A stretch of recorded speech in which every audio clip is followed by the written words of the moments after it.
സംസ്ഥാനത്ത് വിവിധ മുന്നണികളുടെ 7 സ്ഥാനാർത്ഥികൾ ഇന്ന് നാമനിർദ്ദേശ പത്രികകൾ സമർപ്പിച്ചു. പ്രവർത്തകർക്കും നേതാക്കൾക്കുമൊപ്പം കാൽനടയായും റോഡ് ഷോ നടത്തിയുമാണ് സ്ഥാനാർത്ഥികൾ പത്രിക സമർപ്പിക്കാൻ എത്തിയത്.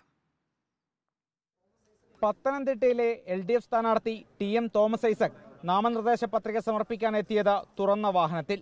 മന്ത്രി വീണ ജോർജ്, ഡെപ്യൂട്ടി സ്പീക്കർ ചിറ്റയം ഗോപകുമാർ, മുൻമന്ത്രി മാത്യു ടി തോമസ് എന്നിവർക്കൊപ്പം എത്തിയാണ് പത്രിക സമർപ്പിച്ചത്. ആറ്റിങ്ങലിലെ NDA സ്ഥാനാർത്ഥി V മുരളീധരനും പ്രവർത്തകർക്കൊപ്പം കാൽനടയായി എത്തി.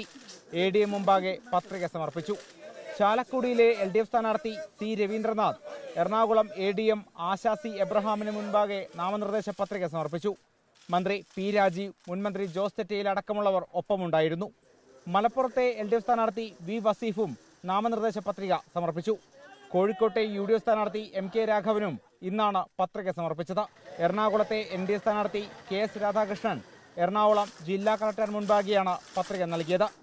വിവിധ ബ്യൂറോകൾക്കൊപ്പം റിപ്പോർട്ടർ, കൊച്ചി.